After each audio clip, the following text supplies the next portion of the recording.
اللہ رب العزت کی حمد و ثنا کے بعد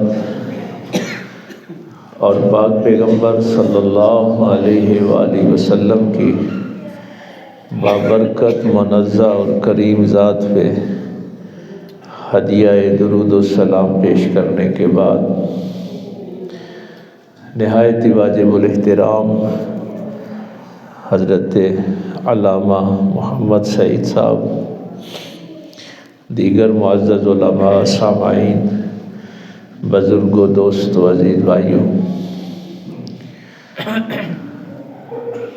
یہ گنتی کے چند دن اپنے اختتام کو پہنچے اور جمعۃ الوداع کی صورت میں یہ رمضان جو ہے وہ ہم سے رخصت ہو رہا ہے، اور یہ بھی مومنوں کے لیے عید کا ہی دن ہوتا ہے، جمعہ والا۔ ہاں، تو یہ اللہ تعالیٰ نے رمضان المبارک کا آخری دن جو ہے وہ ہمیں جمعے کی صورت میں عطا فرمایا۔ ایک بات جو تقویٰ ہم نے حاصل کرنا تھا وہ تو ہر انسان انفرادی طور پہ بہتر سمجھتا ہے کہ وہ اپنی خواہشات نفس سے اپنی روح کو کتنا باہر نکال سکا اور اللہ کی فرما برداری کے لیے اپنے نفس کو کتنا تیار کر سکا۔ یہ سورہ صف کی جو آیات آج ہم نے اپنے موضوع کے لیے جن کا انتخاب کیا ہے،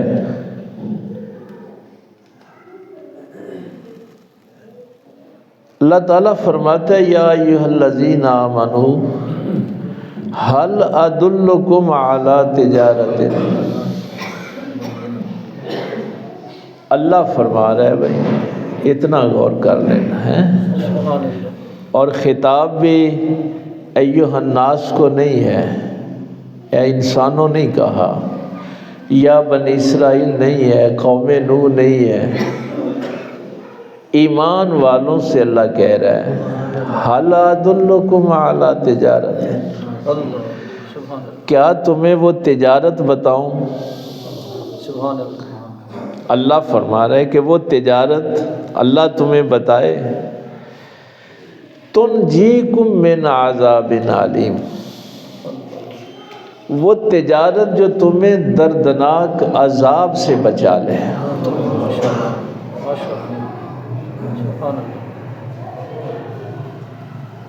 یہ بہت بڑھیا سودا ہے جس کا اللہ نے ذکر کیا ہے۔ آپ بھی سارا دن تجارت کرتے رہتے ہیں نا، لیکن اللہ کے نزدیک جو بہترین تجارت ہے وہ یہ ہے کہ ایمان والا اپنے آپ کو عذاب سے بچا لے۔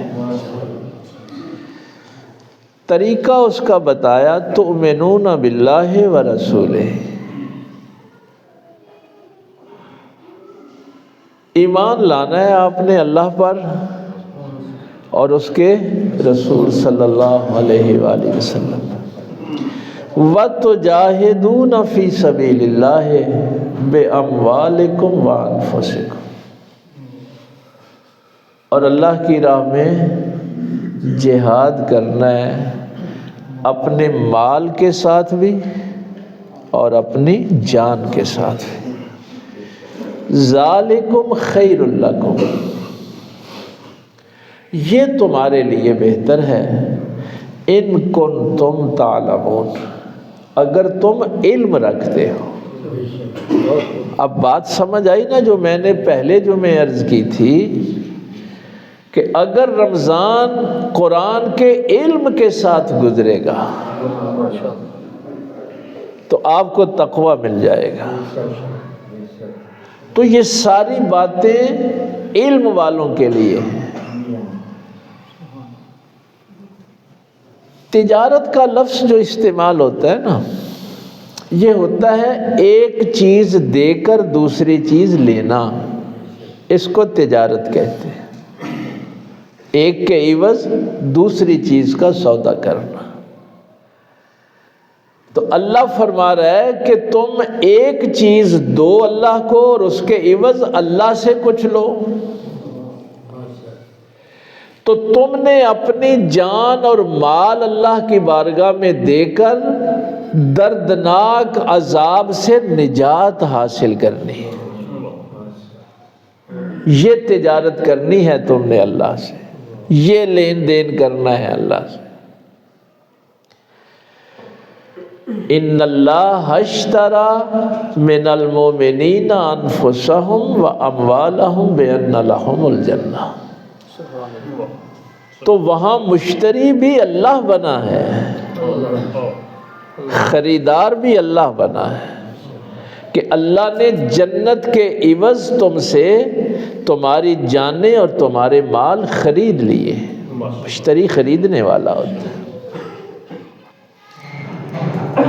تو یہ ہم نے پورا مہینہ اصل میں ایک تجارت کی ہے. جہاد کے لیے ظاہر ہے ایک بڑی وسیع ٹرم ہے. ہمارے ذہن میں جب آتی ہے نا بات تو ہم سمجھتے ہیں کہ یہ قتال جو ہے نا، تلوار لے کے میدان میں لڑنے کو ہم جہاد سمجھتے ہیں. قرآن کی اصطلاح میں یہ جہاد نہیں، یا قتال اس کی ایک قسم ہے چھوٹی سی جہاد کی. میں صرف اشارہ کر دوں، مثلا 1,24,000 کم و بیش جو پیغمبر آئے ہیں نا، ان سب کی زندگیاں جہاد میں گزری. لیکن آپ حیران ہوں گے کہ ابراہیم علیہ السلام کو قتال کا موقع نہیں ملا. یعنی یہ کتنا چھوٹا سا عنصر ہے قتال کا جہاد میں. بھائی ہمارے پاک پیغمبر صلی اللہ علیہ وسلم کے بعد سب سے بڑا مرتبہ تو حضرت ابراہیم علیہ السلام کا ہے نا، لیکن ان کی ساری زندگی جہاد میں گزری، لیکن قتال کی نوبت نہیں آئی. آپ تلوار لے کے میدان میں کسی جنگ میں نہیں گئے. نوح علیہ السلام کو یہ نوبت نہیں آئی. یہ میں صرف قرآن کریم سے چند اشارے کر رہا ہوں. جہاد اللہ کی راہ میں یہ دو چیزوں کا ذکر کیا، اپنے مال کے ساتھ اور اپنی جان کے ساتھ، نفس کے ساتھ. نفس کا جہاد پتہ ہے کہاں سے شروع ہوتا ہے؟ نفس کا جہاد اللہ کے لیے غیرت سے شروع ہوتا ہے. یہ جو آپ نے آمنو اللہ نے خطاب کیا ہے نا، تو بغیرتوں کو خطاب ہی نہیں کیا. جس کے دل میں اپنے اللہ کے لیے غیرت پیدا ہوتی ہے، اللہ ان سے تجارت کر رہا ہے. اسی لیے یوحناس نہیں کہا، سارے لوگوں کو خطاب ہی نہیں کیا. تم بھی تو ہر کسی سے تجارت تو نہیں نہ کرتے، تم انسان ہو کہ ہر کسی سے تجارت نہیں کرتے، وہ تو خالق ہے. تو اللہ تعالیٰ کی کہیں نافرمانی ہو رہی ہو اور آپ کے دل میں اللہ کے لیے غیرت ہی پیدا نہ ہو، تو پہلا درجہ یہ ہوتا ہے. اب جب وہ غیرت پیدا ہوتی ہے تو اس کے آگے 3 درجے ہوتے ہیں جہاد بن نفس کے. ظاہر ہے وقت کم ہوتا ہے، میں تفصیل سے باتیں نہیں عرض کرتا، چند اشارے کر دیتا ہوں، باقی آپ کے لیے چھوڑ دیتا ہوں کہ آپ ریسرچ کریں، مطالعہ کریں.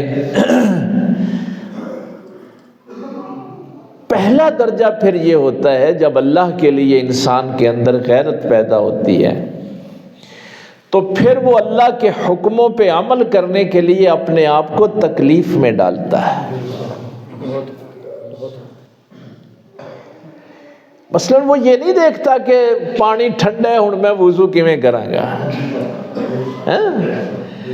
روزہ رکھوں گا تو مجھے بھوک تنگ کرے گی، حج کے لیے جاؤں گا تو پھر وہ 5 دن میں سفر میں، مینا میں، عرفات میں، اور پھر مزدلفہ، اور یہ سارا دن میں کیسے گزاروں گا.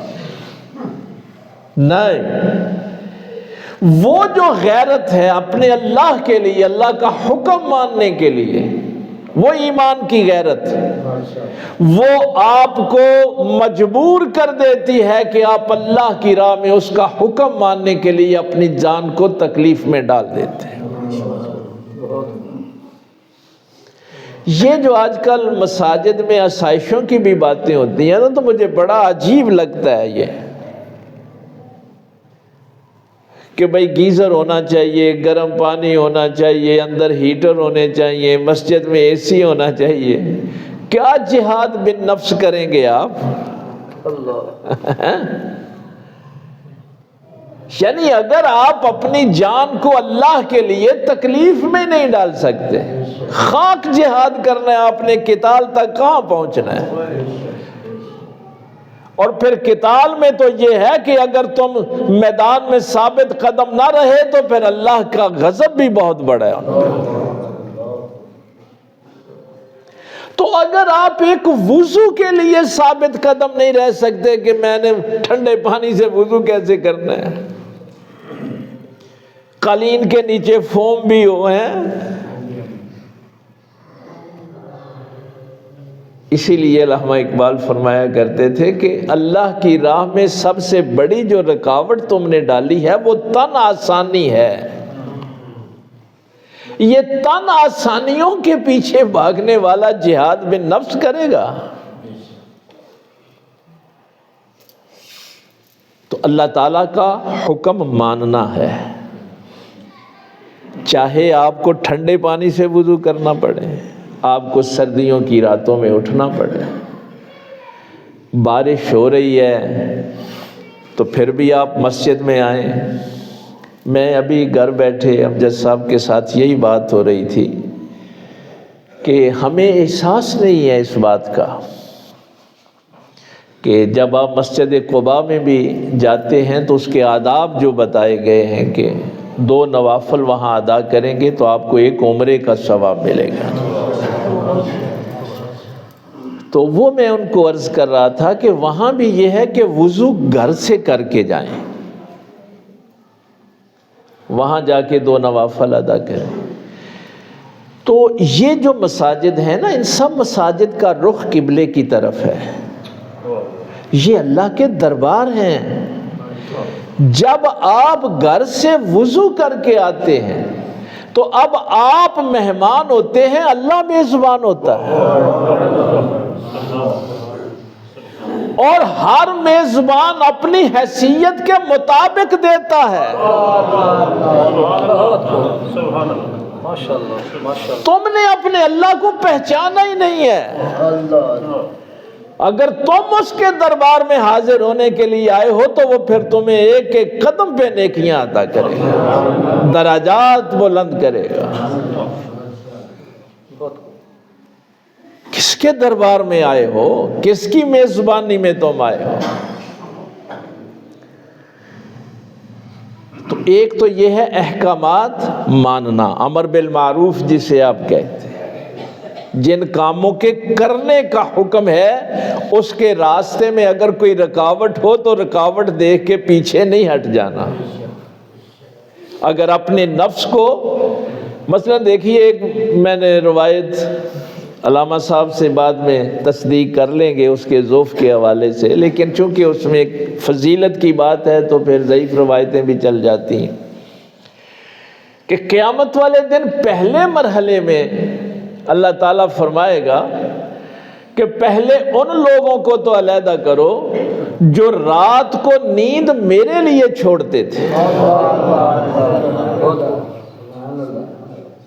بھائی ظاہر ہے بستر نرم تھا، نیند بڑی زبردست آئی ہوئی تھی، اور میں اس کو قبول بھی اس لیے کر لیتا ہوں کہ اس کی جو نص ہے وہ قرآن کریم میں بھی موجود ہے، تتجافی جنوبہم عن المضاجع یدعون ربہم خوفا وطمعا۔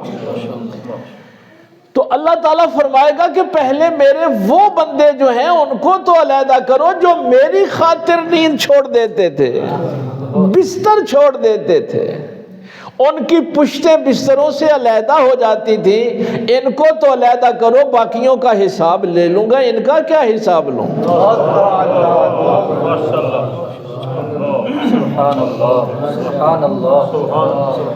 اب ذرا صرف ایک آپ کو تصور دینا چاہتا ہوں کہ اس کی خاطر اگر آپ نے نیند کی قربانی دی ہے، اپنے جسم کو تکلیف میں ڈالا ہے۔ دوسرا مرحلہ جہاد بالنفس کا ہوتا ہے اپنی خواہشوں کو روکنا، لذتوں کو روکنا، زبان کی لذت، پیٹ کی لذت، شرمگاہ کی لذت، جو حدود اللہ نے بیان فرما دی ہیں حلال اور حرام کی، تو آپ اپنے آپ کو حرام سے روکتے ہیں، تو یہ جہاد بالنفس ہے۔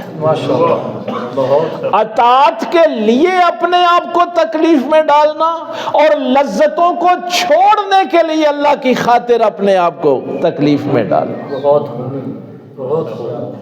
عمر دراز۔ جہاد بالنفس کی اللہ بات کر رہا ہے۔ اب آپ کے ذہن میں یہ بات آئے گی کہ بس صرف یہی ہے کہ آپ تلوار لے کے جائیں اور اگلے کو قتل کر دیں یا قتل ہو جائیں، نہیں، اس سے بڑا جہاد ہے یہ، 24 گھنٹے کا جہاد ہے۔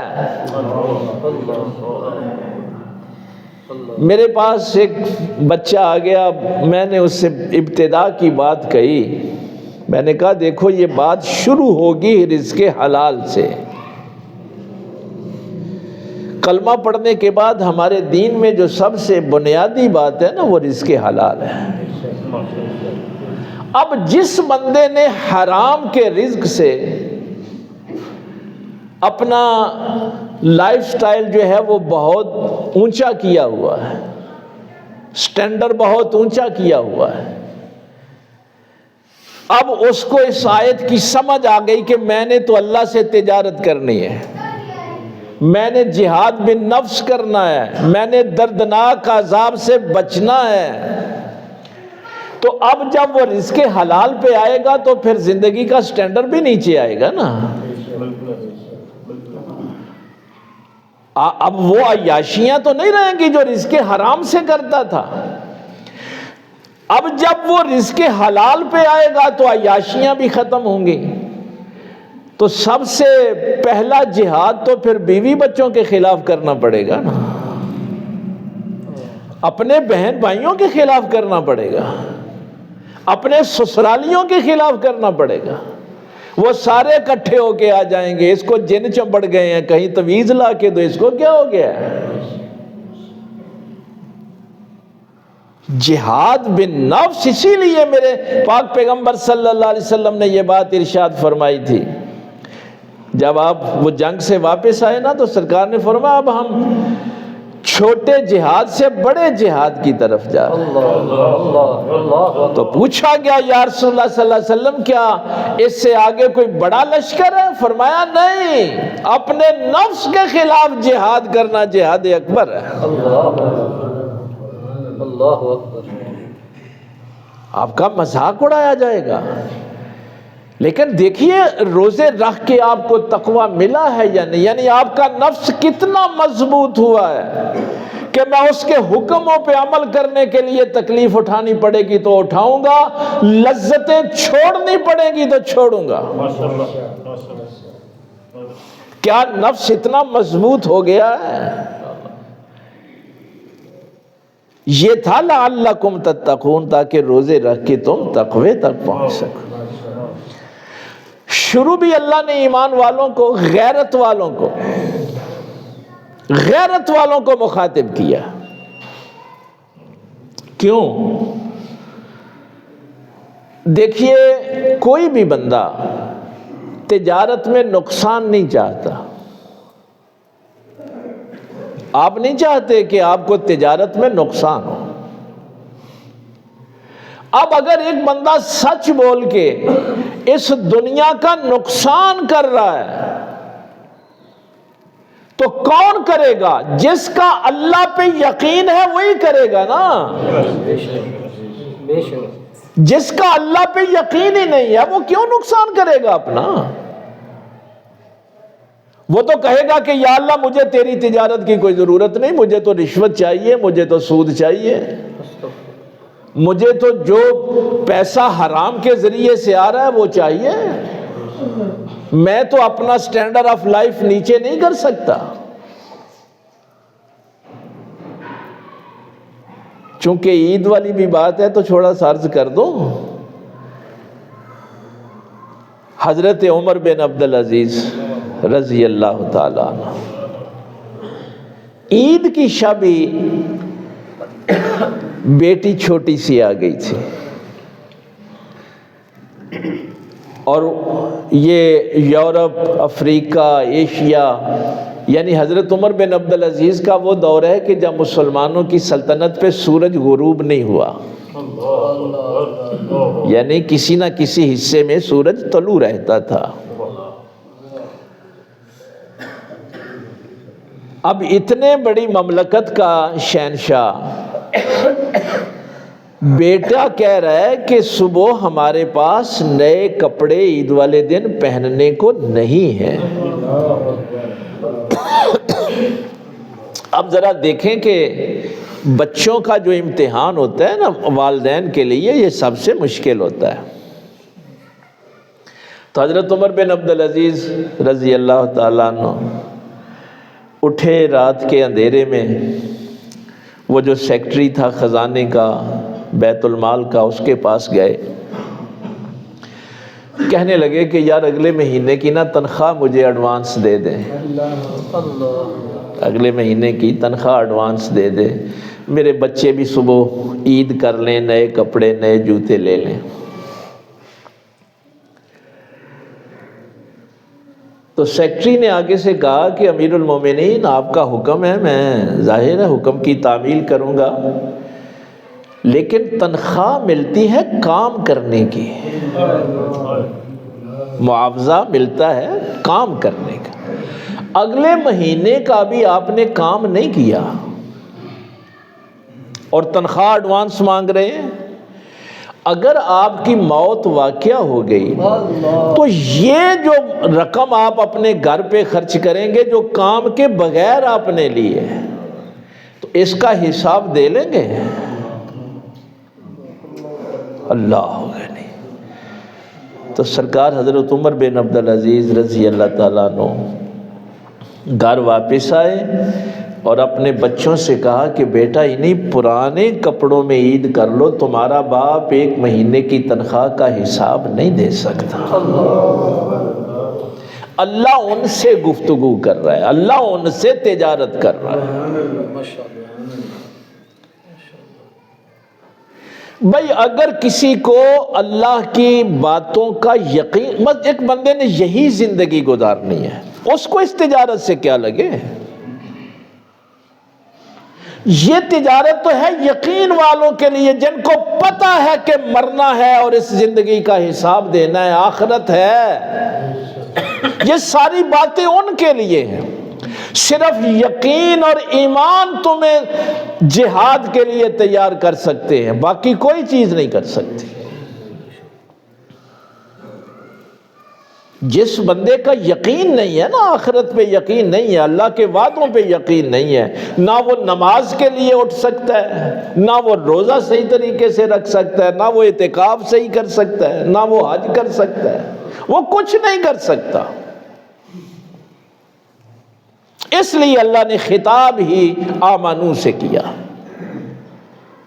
کہ اگر تو اس بات کا پتہ ہے کہ ایک دردناک عذاب کا سامنا تمہیں کرنا ہے تو پھر اللہ سے تجارت کرو، اللہ تمہیں وہ تجارت بتائے کہ جس سے تم اس دردناک عذاب سے بچ جاؤ۔ یہ دو چیزیں ذہن میں رہی، جن حکموں پہ عمل کرنا ہے ان کے لیے تکلیف اٹھانا، اور جن باتوں سے منع کیا ہے ان لذتوں سے دور رہ کر تکلیف اٹھانا۔ ماشاءاللہ، بہت خوب۔ بے اموالکم، یعنی پھر ذہن میں یہ بھی آتا ہے کہ مال تو میرا ہے، مال تو میرا ہے، میں نے کمائی کی ہے۔ جیسے قارون سے یہ 20ویں پارے میں اللہ نے فرمایا، موسیٰ علیہ السلام نے جب سے کہا احسن کما احسن اللہ علیہ، اور بھائی تو بھی ایسے ہی لوگوں پہ احسان کر جیسے اللہ نے تیرے اوپر احسان کیا ہے۔ اللہ نے تجھے دولت دی ہے، احسان کیا ہے، تو تو بھی اس کی مخلوق پہ احسان کر۔ قال انما اوتیتہ علی علم عندی، انہیں کہا احسان کا دا یہ تو میرے علم دا نتیجہ ہے، وہ یہ تو میں محنت ہی بڑی کی تھی ہے۔ میں نے شاید آج سے کچھ 4-5 سال پہلے آپ سے ایک بات عرض کی تھی کہ اللہ پر ایمان اور اللہ پر نا ایمان رکھنے والوں کا جو بنیادی فرق ہے وہ پتہ کیا ہے؟ لڑائی نماز روزے کی نہیں ہے۔ جو بندہ اللہ پر، چونکہ بات شروع ہوئی ہے تؤمنون باللہ ورسولہ، بات یہاں سے شروع ہوئی ہے نا، جو بندہ اللہ پر ایمان رکھتا ہے، اس کو اچھی طرح سمجھ لیں، وہ دستبردار ہو جاتا ہے اپنی ملکیت سے، لا الہ کہہ کے وہ تمام ملکیتوں سے دستبردار ہو جاتا ہے۔ اور پھر صرف اسی بات پہ نہیں، اس زمین کے جتنے بھی خزانے ہیں ان سارے خزانوں کا مالک اللہ ہے۔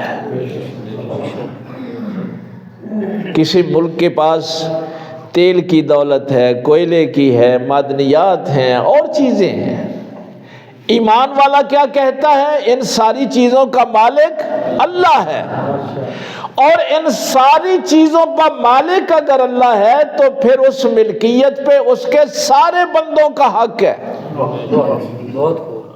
یہ ہے کلمے کی لڑائی۔ کلمہ پڑھنے والا کہتا ہے کہ سب کا حق ہے، جو محنت کرے اس کے خزانوں میں سے لے لے، لیکن عالم کفر باطل نظام یہ کہتا ہے کہ نہیں، ان خزانوں پہ صرف ہمارا حق ہے۔ یہ آخری جمعہ تو ہم مسلمان، ہماری نئی نسل کو تو یہ بھی نہیں پتا، 1967 میں 67 میں 66 میں جب یہ مسجد اقصیٰ کو پہلی دفعہ آگ لگائی گئی تھی، تو اس کے بعد یہ جو رمضان کا آخری جمعہ تھا یہ یوم القدس کے طور پہ منایا جاتا تھا کہ ہم نے فلسطین کے مظلوم لوگوں کی ہمدردی کے لیے اس آخری جمعے میں متفقہ طور پہ آواز اٹھانی ہے۔ اور اس کے بعد ساتھ کشمیر کا مسئلہ بھی ہوتا تھا کہ کشمیر کے مظلوم مسلمانوں کے لیے آواز اٹھانی۔ یہ رمضان شریف کا آخری جمعہ پوری دنیا کے مسلمان یوم القدس کے طور پہ مناتے تھے، اور یہ ڈکلائن کہاں تک آ گیا کہ آج کسی کو، وہ پچھلے سال بھی میں نے کہا تھا نا کہ مسجد اقصیٰ کے امام صاحب نے ایک بڑا جملہ کہا تھا کہ 50,000 بچوں کے لاشیں پڑے ہیں، 2 لاکھ لوگ جو ہیں وہ باہر آسمان کے نیچے ہیں، کو 1.5 لاکھ زخمی پڑا ہے، 90% عمارتیں تباہ ہو گئی ہیں۔ اگر یہ سب کچھ دیکھ کے بھی مسلمانوں کے ضمیر نہیں جھنجھوڑے گئے تو تقریروں سے خاک جھنجھوڑے جائیں گے۔ کیا اب ان کو تقریروں سے جگانا پڑے گا؟ اگر 50,000 بچوں کے لاشیں ان کو نہیں جگا سکے۔ غزہ کو برباد کر دیا گیا، 90% عمارتیں تباہ کر دی گئی، 2 سال ہو گئے ہیں۔ واحد ملک ہے یہ غزہ کا ایریا جہاں 4 لاکھ کی آبادی جو ہے وہ منفی ہوئی ہے۔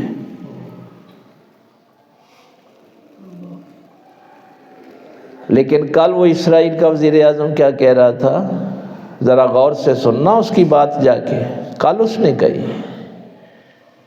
اس نے کہا کہ غزہ پہ ہم قبضہ چاہتے ہیں، اس کی وجہ یہ ہے کہ یہ جتنا کویت کا، قطر کا، سعودی عرب کا، بحرین کا، UAE کا تیل ہے، یہ سارے پائپ لائنیں ڈالیں اور اسرائیل میں لے کے آئے، اور اسرائیل کے آگے چونکہ سمندر کے ساتھ غزہ کا ایریا فلسطین کا، تو غزہ کو ہم خالی کروا کے اس پہ قبضہ کرنا چاہتے ہیں۔ اب پوری دنیا نے اگر تیل لینا ہے تو وہ ہم سے لے، عربوں سے نہ لے۔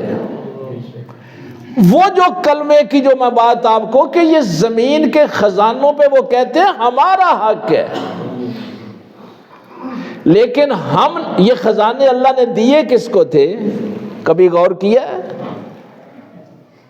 اور یہ جتنے بھی زمین کے خزانے ہیں مسلمانوں کے پاس تھے نا، انہوں نے یہ خزانے اپنی عیش و عشرت پہ خرچ کیے۔ اللہ نے تو کہا تھا کہ اپنے مال سے بھی جہاد کرو اور اپنی جانوں سے بھی جہاد کرو، یہ جہاد ہم نے کیا ہے۔ اور آج صورتحال یہ ہے کہ ہماری ڈیوٹی تھی دنیا کے مظلوموں کے لیے اٹھے، لیکن اب تو یوم القدس کیا رہ گیا؟ شام پہ ہم نوحہ کریں، عراق پہ کریں، لبنان پہ کریں، افغانستان میں 15 لاکھ لوگ شہید کر دیے، کس کس جگہ کا نوحہ کریں؟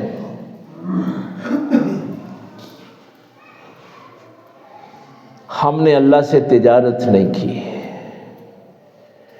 اور یہ تو دردناک عذاب جو ہے آخرت کی بھی بات ہو رہی ہے، تو دنیا میں ہم وہ دیکھ ہی رہے ہیں۔ تو آپ کم از کم اپنے انفرادی سطح پہ یہ لفظ عید بھی جو ہے نا، ایک تو اس کا معنی وہ جو سورہ مائدہ میں آیا ہے، دسترخوان جب نازل ہوا عیسیٰ علیہ السلام نے دعا کی تو اس کو عید کا دن قرار دیا۔ ایک عین الف اور دال اس کا مادہ عاد، اس کا معنی ہے پلٹ کر آنا۔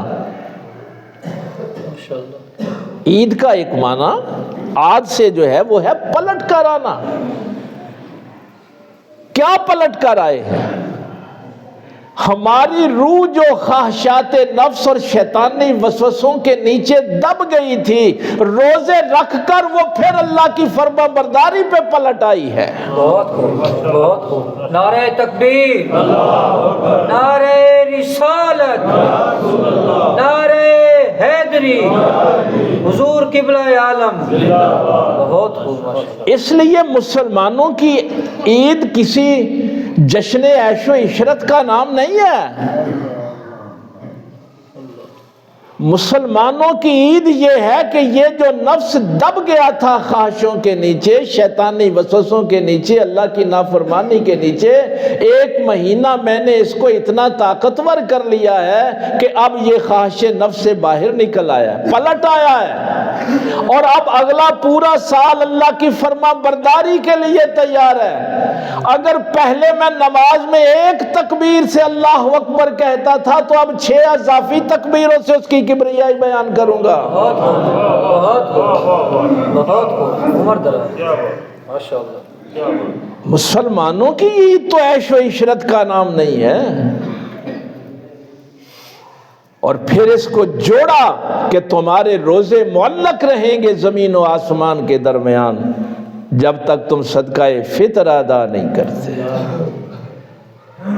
اللہ کی کبریائی بیان کریں گے عید والے دن۔ کبھی آپ نے شاید عید کی نماز پہ بھی غور نہیں کیا ہے؟ کہاں ایک تکبیر اور اب ثنا پڑھ کے پھر 3 دفعہ اس کی کبریائی بیان کرنا۔ بہت خوب، ماشاءاللہ۔ کتنا قرب حاصل ہو گیا ہے ہمیں اللہ کا۔ ایک یتیم کہ اگر آنسو آپ نے پوچھ دیے اللہ کی کبریائی بیان کر کے تو آپ کو عید مل گئی۔ کسی بیوہ، کسی یتیم، کسی حقدار کا اگر آپ نے دل خوش کر دیا، شاد کر دیا تو آپ کو عید مل گئی۔ یہ جشن عیش و عشرت نہیں ہے۔ آج تو والدین بھی ویسے نہیں نہ رہے۔ ہمارے دور میں پتہ کیا ہوتا تھا؟ والدین یہ ذمہ داری اٹھاتے تھے، بچے جیسا لباس کہتے تھے ویسا ہی خرید کے دیتے تھے۔ بچے ظاہر ہے چھوٹے ہوتے ہیں، ان کی خواہشیں، ان کا خیال رکھنا۔ ایک میں بڑی خاص بات آپ کو، ہمارے ماحول میں تو تھا، آپ کا مجھے نہیں پتا، بچے نے کہا کہ مجھے یہ سوٹ چاہیے، لے دیا، بچی نے کہا مجھے یہ چاہیے، لے دیا۔ لیکن جب یہی ہم بچے باہر کھیلنے کے لیے جاتے تھے تو ہماری ماں ہمیں کہتی تھی کہ اب باہر نکلنا ہے تو یہ لباس اتار کے جاؤ۔ ٹھیک ہے، تم نے نئے لباس مانگے، ہم نے دے دیے، وہ پہن لیے۔ اب باہر چونکہ بچے غریبوں کے بھی کھیلنے آئیں گے، یتیم بھی کھیلنے آئیں گے، اب ان میں یہ فخر والے لباس پہن کے نہ جانا۔ یہ اسلامی کلچر تھا۔ اب اگر آپ کے ذہن میں وہ بات ہو کہ یہ کہاں سے ملا، یہی بات تؤمنون باللہ ورسولہ، اگر رسول پر ایمان لاتے تو تمہیں پتا چلتا، رسول پر ایمان لاتے تو پتا چلتا نا۔ مشہور واقعہ آپ نے کتابوں میں پڑھا ہے، سنا ہے، سرکار عید پڑھنے جا رہے ہیں،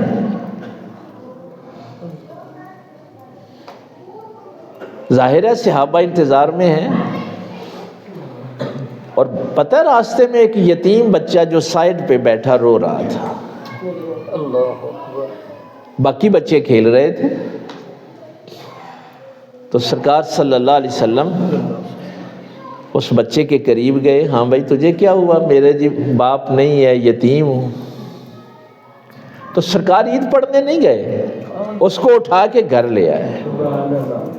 مسلمانوں کی عید دیکھیں نا، یہ نفس جو ہے یہ پلٹ آیا ہے اللہ کی طرف، روزے رکھ کے یہ تقوی مل گیا ہے، اب یہ مقابلہ کرے گا خواہشات نفس کا۔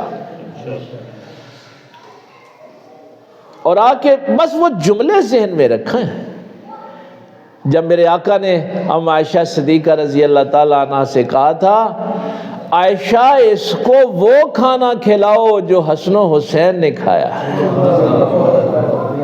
اس کو وہ لباس پہناؤ جو حسن و حسین نے پہنا ہے، اس کو بتا دو فاطمہ تیری بہن ہے، عائشہ تیری ماں ہے، اور محمد الرسول اللہ تیرے باپ ہے۔ یہ تھی مسلمانوں کی عید۔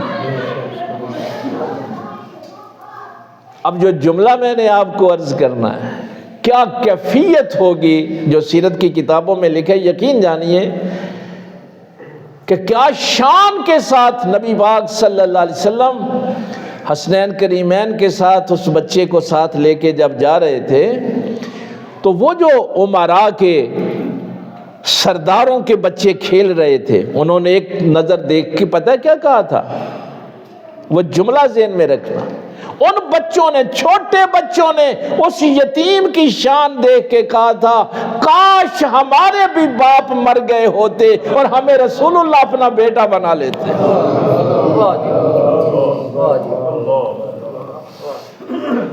یہ میرے پیغمبر نے عید منائی تھی۔ اب اگر آپ اپنے گھر میں اپنی ماؤں بہنوں بیٹیوں کو کہتے ہیں کہ بھائی دیکھیے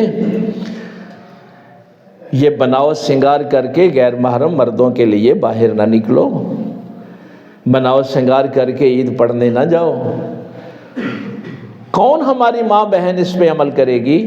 جس کا آخرت پہ یقین ہوگا، جس نے اللہ سے تجارت کی ہوئی ہوگی، جس نے اسی دنیا میں زندگی گزارنی ہے، اس کو کیا اللہ کی رائے سے، نبی پاک کی سنت سے، قرآن کیا کہتا ہے، نبی پاک کیا کہتے ہیں۔ لیکن یہ یاد رکھنا، اللہ نے فرمایا کہ وہ دردناک عذاب جو ہے اس سے اگر بچنا چاہتے ہو تو پھر یہ تجارت کرو اللہ کے ساتھ۔ تو اب مجھے تو امید ہے کہ انشاءاللہ ہم نے یہ رمضان قرآن کے ساتھ گزارا ہے، اور یہ ٹریننگ جو ہے نا، عید اس تربیت کا نتیجہ ہے۔ بھائی وہ جو ایک ٹریننگ ہم نے حاصل کی ہے 1 مہینہ، عید جو ہے اس کا نتیجہ ہے نا۔ تو نتیجہ کیا ہے؟ اللہ کی بارگاہ میں سر جھکانا۔ ہماری تو عید کا دن ہی اس کی کبریائی کو بیان کرنے سے شروع ہوتا ہے۔ اللہ اللہ،